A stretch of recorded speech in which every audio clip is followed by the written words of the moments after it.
Hi everybody, how are you doing? Welcome to another episode of Sydney Social Live, a one-of-its-kind, thought-provoking talk show where we put the spotlight on hidden realities of modern-day social circles in Sydney. Now, this is not just any other episode, it's the final episode of Sydney Social Live, the grand final, number 25. I can't believe how the weeks have flown. And of course, we have a very special guest here today, the one and only Bernard Purcell. Hello, Nim. How are you? Hello, everybody. Good day, wherever you are. Are you excited to be on Sydney Social Live? I am more than excited, I can tell you that. I'm on top of the world. Now, Bern and I, honestly, I could talk to Bern all day long, and we do when we catch up. That's right. But today, of course, it's a slightly more formal setting, and we are here on live, and we are going to talk to all our lovely friends, not just in Australia, but also India, will be logging in. So before we start, I just want to tell you, of course, a little bit about Sydney Social Live. It is, what's the purpose of the show? The purpose is to spark important conversations, to put the spotlight on topics that a lot of us are struggling with, but not enough people are talking about them. Except, of course, us here at Sydney Social Live, right? We cover all these topics. And through this, we are hoping to bring in more positivity and to bring in a community that's accepting and non-judgmental. So hopefully you can all hear us. If the audio is not clear, now is the time to let me know. If you have any questions for Bernard, or Bern, as I like to call him, please pop those in the comments and we'll do our best to answer those. Now, Bern, everybody knows you. I mean, in Sydney, everyone knows you. She's not telling the truth, but thank you. On the off chance, though, that some might not know anything about you, I'm just going to read out a little bit about yourself and then we'll dive into the talk. So while Bernard finds himself in the city of Ryde as a resident and local councillor, he has a wide and varied life. In fact, many lives. Born in rural Australia, growing up in Newcastle, New South Wales, Bernard sought bigger things in Sydney and around the world. An actor, a registered nurse, a media producer and teacher, Bernard has worked in the UK, Dubai, and around Australia. He has always been interested in languages, cultures, and social sensibilities, which has been heightened over his 6 years as a local councillor, exploring Ryde's diverse community. Wow. Whenever I meet you, I know you remember that I say you wear many hats. So is time management one of your key strengths? I think that's why I was a media producer. I direct and edit as well. But to be a producer, you have to get everybody in the right place at the right time to do the right thing. So it is absolutely essential. And as a good friend once told me, if you're not 5 minutes early, you're late. Love that. And I live by that. Sometimes it drives people around me nuts, but I'm a particularly punctual person, and I try to be as organised as possible when I get there on time. So I think it's a great life skill, and it's respectful of other people's time as well. And it's something that not everyone gets right. Is it one of our topics today? Are we going to cover time management, punctuality? We may get there. We may get there. I wouldn't want to generalise that it's a cultural thing, that's for sure. But I do see a lot of people think it's okay, or they think they can do that extra thing before they leave the house, or have that extra conversation before they go to the next meeting. And I think you have to be aware that you must give credence to what you're doing next rather than in the now. And I know people say live in the now, and that's fantastic. Yeah. We should do that, but you also have other people you're dealing with, and you should be giving them that attention as well. And it's also showing respect to the other person, right? Absolutely. So just so you know, I had a WhatsApp video call the other day with Bern, and we said 10 o'clock. And I am a particularly punctual person myself. And as it turned to 10, I was about to dial Bern's number, and of course, it starts ringing. And there's Bern teaching me punctuality. I got in first deliberately. So you don't have to be draconian. I don't want to make this to be a sound like a teacher. I just think it's a really nice trait. I agree. We're one of a kind. Let's do a high five on that. We agree on that, that's for sure. So Bern, you've been in the public eye for a long time, and you've done a lot of amazing work for the community. A lot of people know a lot about you. But there are the early years that a lot of us don't know, including myself, I'd love to hear. So can you tell us a little bit about those early years, when, how they helped form who you are today and all of that? Well, it was actually a different era, probably eras, if I may be true. Where I grew up, there was still religious animosity, there was still religious tension, particularly in smaller towns, but it occurred in Sydney as well. And younger people these days in Australia will not believe me that people got jobs or were accepted in certain communities based on whether they were Catholic, or whether they were Protestant, or whether they were Methodist, or this or that. So that's a standout from my life, because I grew up in Newcastle. I was born in rural New South Wales in Goulburn, which is on the southern tablelands, and that's sheep country. And then grew up in Newcastle, and it was quite marked being a Catholic. I didn't realise that we just had this little enclave. We were like a little tribe of Catholics in Newcastle. It was a very Protestant town in those days. And it wasn't until halfway, secondary school, that I realised there was this other world in Newcastle. And people thought I was the weirdo. So I'm afraid you just have to take that on the chin. No matter where you are in the world, in what circumstances and what kind of vilification may be happening, we just have to work with it. And all of those barriers were broken down over the next 10 or 20 years completely. They're gone. It is non-existent these days. Yeah. And in those early years, did you ever see yourself joining politics someday? I had I used to read the newspaper even in primary school. I used to read the newspaper, and I had an assignment once from a primary school teacher, and we had to look up a politician and talk about him. And mine was never ran, so okay. Still remember it. So it was always of interest. I had a particularly strident family who spoke about politics a lot. My mother would never tell me how she voted, because that's a thing of that era as well. So can't do that. But we always discussed it. I came from a large family, Catholic of course, 5 kids, so we always discussed, and it was always, I don't like the word passion in this instance. I do like the word passion, but not in this instance. It was always a priority for me to know what was going on. And it is a frustration to me to think that people go, politics means nothing to me, I don't want to know about that, because at some level you have to engage with what's happening around you politically, be that at local, your town, be that at state, and this works in India just as much as it does here, or whether it's federal. You cannot complain if you get a bad government if you're not part of the process. It's as simple as that. Yeah, I agree 100%.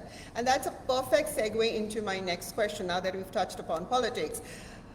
I'm sure a lot of people watching might be aspiring politicians, or at least it's an idea they might have briefly flirted with at some point in their life. It does look very glamorous to me, from the outside, but I know it can be. It's a lot of hard work. It's a lot of hard work. So, based on your journey so far, what are some pieces of advice you could offer, those who are aspiring politicians? I'll talk about the climate that I work in, the political climate. I think it's good to align yourself with the party, and even I know Australia's called a 2-party system. The Greens wouldn't like me to say that, but they're the 10%ers at every election. I think it's good to align yourself with the party, because then you have some sort of organisation to work within.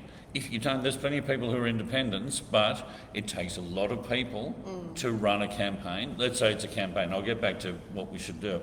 So I think it's better. The first instance, I think, is to be politically aligned, because then you have the structure in place. If you're interested and if you have the party that you wish to join, then just start working, start volunteering, start doing the hard work, which is phone banking, letterboxing, door knocking, handing out leaflets, all the basics all the fun stuff that I've been doing in many parts of Sydney, the eastern suburbs, the inner west.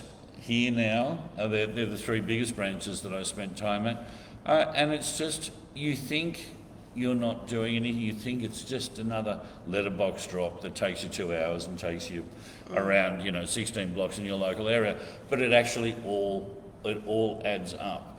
And if you're still there a few years later, you may want to run for council, which is what I did, because I was in the Labor Party, have been since '96, was very happy with local Labor. There's some great Labor politicians in Ryde. I won't get political today, I promise. So I was very happy to work with them. And I was doing so much volunteering, and I'd like to talk about volunteering as well. Very important. Very important. So I was doing so much volunteering on school P&Cs. That's where you met me. That's where we met, Convening the spring fair. All those years ago, when our children were tiny. Yes. And thought that mum and dad know best. No longer the case. So, school P&Cs, club committees, cleanups, all these things that, you're answering the call of volunteerism. And I was doing so much of that and so involved in the Labor Party, it just made sense to me to run for council. And I'm very happy I did, because it was life-changing. Was it? Yes. Yeah. Yes. Wow. I've grown as a person. Not everybody likes me, and that's okay, because I'm a politician. Nearly everybody Ash and likes I me. like you. That's all that matters. You have to take that on the chin as well. But I think it's good to serve, and that's how I see it. It's a service. Absolutely. We don't do it for remuneration, that's for sure. We do it to try to make a difference to the community. So I'll come back to volunteerism, if I may. Particularly for new Australians, I think it's a great way to get involved. I think for anybody in the society, I think it's fantastic. If you are living within a community, primarily, I think it's great to see outside of that and to meet people outside of that. And you are also helping organisations, and there are dozens. There are many ways to find out, and if you wanted to contact me through Nim, I'm happy to give you some suggestions, but there's all these groups that do so much good work. It could be for the environment, it could be kids, it could be for mums, single mums. Yeah. All these things, even music, theatre, sport, everything, every one of those groups needs somebody to help them run their sport on a Saturday, or organise a raffle, or do this or do that. There's always something. There's always something, you know that. Yes. So now that you've given this wonderful advice, would you say that politicians are born or made? Interesting. I'm going to sit on the fence here. It's nature, nurture. That's the easy answer, and I'll always give that. I think some people have what they call a burning platform, which drives, and there's many ways to define that. My definition is that something is happening in the moment that you have to react to. Yeah. So that would be the spur of the moment politician, where somebody feels so incensed or so motivated or so invigorated that they get active immediately and bring people in around them. The other sort is always was going to do it, very interested in politics, watching what's happening in the world, not agreeing with what the current government is doing, and working towards changing that. Okay. Very, very interesting. Well, let's park politics aside for... Do we have to? Sadly, just for a few moments.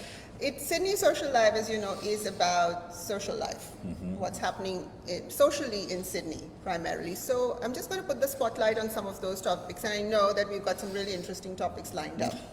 So one thing I've noticed and I do socialize a lot, and I do go to a lot of events, I find that there seems to be almost a compulsion for people to comment on physical attributes when they see someone for the first time after a long time. And what's more strange is that they don't even know the person too well, and yet it's sort of being too familiar. Tell us a little bit about your insights on this. I've thought about this a lot, because in my media production business, I deal with a lot of different companies, and I see the way their cultures work, and there's a whole topic in itself, corporate culture. And some people do it well, a lot of people do it horribly. But I've seen some credos within businesses where they go, you shouldn't do that. And some people think that's nannyism, being a nanny state.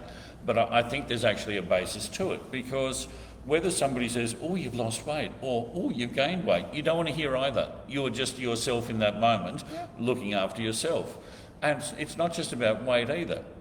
My son, one of my sons, they're both tall, but one's a bit taller, he's 6'5", and his whole life he's been that tall. Well, no, he wasn't born 6'5", but... Most of us are dark. So everybody comes up with the same line. He says, oh, you must love basketball. And he loathes basketball. And it's, nobody's being insulting.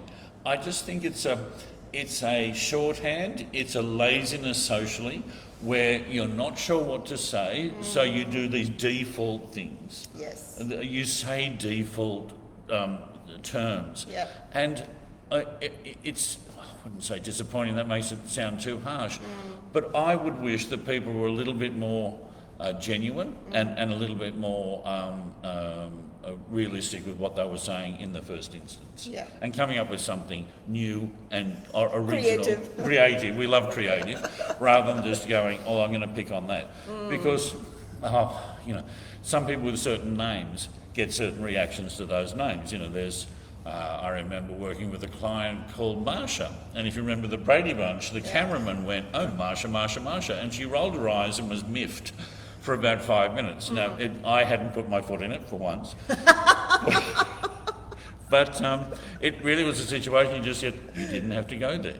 You don't have to give those trite responses, or make those trite rejoinders that just people are sick of hearing. So if I had any advice... Please, we want to hear it. I would be very careful with how you introduced yourself and what you said to that person as an introduction. And even if it was something very obvious physically on them, I steer away from it. Yeah. Absolutely, the last thing I talk about unless they bring it up. Yeah. I just go, don't go there. I liked what you said about laziness, because it is, it's the most obvious thing that comes to mind, and we just take the easy way out, and we often end up offending the opposite person, because it's not like they don't know they've gained weight or lost weight. They do know, and maybe they're not happy about it. We don't need to remind them. Right? That's correct. We've all got our battles, we've all got our demons, we've all got things we're happy and not happy with in any moment of our lives. And I'm afraid it's the human condition that's not going to change. No matter how wealthy you get, no matter where you live or who you end up marrying or the car you're driving is exactly the one you want. There will always be thought processes that you have to deal with, and we don't know what the other person's thinking or the day they've had. Yes. Sometimes a quip like that could just roll off without incident, and other days it could crush them socially in that moment. Yeah. So I don't think we're talking that high stakes, but I think it's just a good tenet to live by, just to be a little bit careful when you're meeting somebody, or meeting somebody again, as you said, that you haven't seen for a while. And if they want to bring it up, if it's on their mind and they want to discuss it, great. Yeah. The door's open, and that's when you can have the conversation. Yes. So you've put on weight is not a conversation starter. No. We have to come up with something more creative. Oh, look at you! Look at you, forked up. And Australians can tend to do that. I will be generalised here. I'm sort of segueing into something else. And I just go, oh, dearie me. I can't believe you said that. And you just got to go with it, because if you react, it makes it worse. So, funny. That reminds me, you taught me a certain slang. I'll let that one go through to the keeper. Absolutely. This is what I learned from you. So tell our lovely audience, what does it mean when you say, I'll let that one through? I don't think I need to tell an Indian audience what that means. Because of the cricket analogy. The cricket analogy. To let it through to the keeper is bearing arms and letting that ball sail past, well away from your stumps, I hope, and get taken by the keeper. So it just means don't engage, don't throw your bat out, don't do anything, just let it go through and carry on from there. Wait for the next ball, socially speaking. Love it. I know. I haven't stopped using it ever since I learned it. I just adore it. It's a great expression. It's a great one, yes. Now that brings me again, a perfect segue, like you said, into a very important topic that a lot of migrants in Australia, I come from India originally, I've been here for 28 years, and I've really got used to what I'm about to talk next. But I do know a lot of people who still can't wrap their head around this. And what is that? That is the Australian sense of humor. Oh, yes. right? Would you agree that that is a very unique thing when you really look at it? It's something hard to understand for those who've not been brought up, perhaps, with it. Yes, it is, and I haven't got any absolute answers, but I probably am an archetype of that Australian character. Seriously, the amount of different nationalities in Australia come up to me and go, you know, you're exactly what I imagined an Australian would be. And I've got that mainly from an Englishman primarily, who kept telling me every time he met me, he goes, you're just exactly what I thought. So I'm not an expert on this. I think Australians like to be laconic. They like to never say anything in 6 words when you can say 3. Except me. You're the exception. I'm the exception. So that's one thing, is laconic. Just to say less, it's sort of like measured tones, and this isn't quite the sense of humour thing, but it all goes in the one package. Yeah. And when you say something, you want it to be significant or worth saying. So there's that wise old owl type of thing. Yeah. But so do we just take it on, like, do we just laugh it off? How does one handle it without, I mean, it does make a lot of people who are not familiar very embarrassed. They don't know what to say. But I was told once by an Aussie, just, learn to give it back in the same spirit and all will be well. It's interesting, yes. Most of the time I would just go with it. It's probably another icebreaker in a social situation. Yes. Or you're seeing somebody again, they bring up something that happened last time. It may be that laziness again socially. It could be. Sometimes it's given as a high sense of praise, a high sense of this is where I place you on my friends list, because you wouldn't say that to somebody you didn't like or know. True. So I would prefer to think that you take it in that spirit. Yes. And go, oh, they're with me, and we're having this as our shared experience. If you want to give it back, again, I'd be measured, because sometimes you can have 2 witty lines each, and then all of a sudden, things are tense, and you go, hey, where did that come from? So it's not perfect. I think we're irreverent. We always have been. The English know that of us very much. The poor cousins, the convicts, as they like to call us, still. I didn't say anything. No, I did. And so I think there's a brashness and there's an irreverence. But again, in corporate culture, people talk about a healthy disrespect to authority. Now, that doesn't mean being rude at all. I'm not saying that for a second. But it's just to go, is this a rule I need to follow? Is this something I need to do to show how loyal I am, or how good a worker I am, or how much I think of the company? So I think there's a lot of that spirit in Australians who just go, nah, I'm not going to play by those rules. I don't need to do that. I'm going to show them something else. Well, interesting you said that, because I need to now ask you about something called the tall poppy syndrome, which is alive, kicking, and well. A lot of people may not be familiar with this term, tall poppy syndrome, but I'd like you to shed some light on that and any other insights. No, it's a very interesting one. Look, I'll compare Australians to Americans for this topic. The Americans love an achiever. They love a winner. They love success. They love a success story. And I'm talking generally here, please. Have we got any questions in, by the way? No, these are just our comments explaining what the show is. So, the antithesis of that is the Australian, or Australians, who don't like to shine above other people, who don't like to be the tall poppy, who don't want to be what we call a show pony. Now, I call myself a show pony as a joke. Yeah. And there's reasons for that. But no, a basic Australian ethos is to not stand out and to not be, I want to put this in the right way, do not have tickets on yourself. I could use many expressions, but I'm going to be good because we're going live. So if you don't have tickets on yourself, it's much better. You may meet somebody at a party who's a brain surgeon, and they go, and what do you do? And he goes, I just do a bit of this in a hospital, So just underplaying it, really. Downplaying the success or the professionalism doesn't mean it's not there, doesn't mean they're not proud of it, doesn't mean you're not proud of them doing it. Their mother still thinks they're great for being a doctor or a lawyer. Yeah. But it's not something that you definitely don't crow about it. Yeah. So if you're a double PhD, you don't really...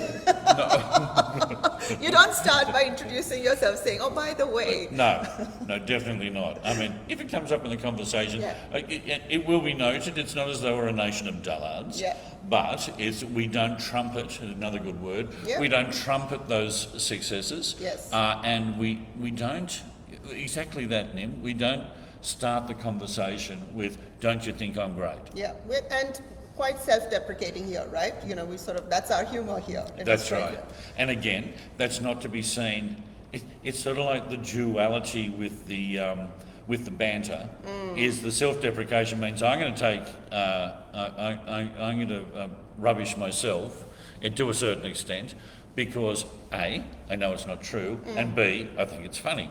So if they're doing that to themselves, and I think about this a bit, because if I'm self-deprecating, I think the person with me should be able to cop a little bit of a joke as well. Absolutely. Maybe at their expense, but it shouldn't be horrible. It shouldn't be a horrible thing. Yeah. You know, there are certain topics you just don't want to go near. True. In the racing for a bit of humorous content, you've got to accept that. But I think, you know, the edges, the fringy bits. Yeah, fair enough. Now, in the interest of time, I could chat with you forever, but it's almost time up, so we're going to go into our rapid fire round. Really? Yes, I'm going to ask you some really quick questions, and you have to try and give really quick answers. Really quick? Yeah, quick and short and brief and to the point. I'm going to look down the camera. Are we ready? Yes. All right. Tea or coffee? Tea. Books or movies? Movies. Are you a morning person or a night owl? Morning. What else do I have? Oh, yes, mutton vindaloo or dal makhani? Oh, that's a tough one, because I love them both. I'll go the vindaloo, thank you. The vindaloo, okay. Cricket or football? Cricket. Good answer. That's a smart answer. Very good. You passed with flying colours. And I haven't mentioned anything about the World Cup. No, nothing. And I haven't asked anything about the World Cup. India are a great team. Yes. And I don't and get. So is Australia. I mean, if people said India were the best team in the comp, that's fantastic. If that's what you think, that's terrific. And if you want the best out of three, like they do in baseball in the States, they don't have one-offs. Yes. They have best of three, best of five, best of seven. Maybe explore that. But India were great in the World Cup. Yes, definitely.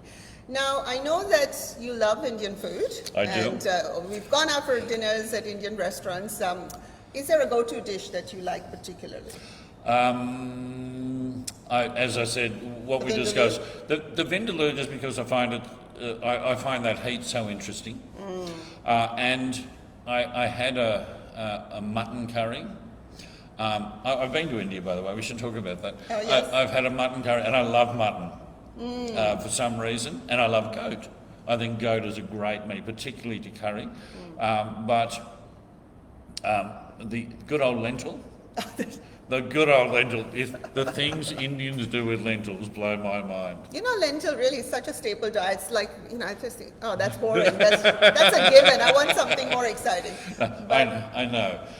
Tell us about India, though. You said you've been to India. What's a funny memory or an anecdote that comes to mind? There's many. I was there for about a month, and this was the first time. This is the mid-'80s. Can you believe it? Wow. Well, it's changed since then, India. Maybe the early 80s.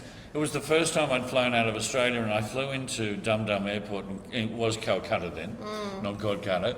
And I remember getting in, the airport looked fairly normal, and then I got on this teeny little bus and sort of jumped away into the city, and I'd pre-prepared a place to stay.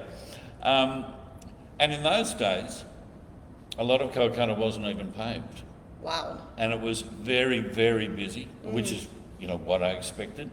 It took me, because this is the first time I'd left Australia, it took me a good couple of days to get used to the fact that this is the way things worked here. Yeah. And I loved it, instantly loved it. For many reasons, I haven't been back for too many years, but I'd like to go back. And from Calcutta, I got a train that took about 2 or 3 days to go to Delhi. And I love Delhi, old and new Delhi. Probably Yes. New Delhi better because old Delhi. Few people there. Few people there. Wrong hotel. Things got missed. Things went missing. You know, Yeah, all those stories. And then flew. You know, of course, went to Agra, went to Fatehpur Sikri. You know, those tick. But fabulous stuff. Yeah. And then flew to Orissa. Wow. And then stumbled onto a Juggernaut festival. Again, a few people. Yeah. Can you believe? And we're talking the 3-story wooden tower Juggernaut festival. Wow. We're not talking just, you know, a float on a car. We're talking the whole shebang. Amazing. Yes, it was mind blowing. Wow. So These are memories that will probably never escape your mind, right? No. They're embedded. well, I can still rattle off that trip like it was yesterday. I know, you know, every experience, and it was fabulous. It was We'll have to have a absolutely whole fabulous. new show just for Bern's visit to India. But having said that, we're past 5:30, and like I said, I could chat with Bern forever. So thank you so much, Bern, for coming on Sydney Social Life and being my 25th episode guest. It's really special. May I say, Nim, congratulations on your first season. Thank you. I'm assuming there'll be more.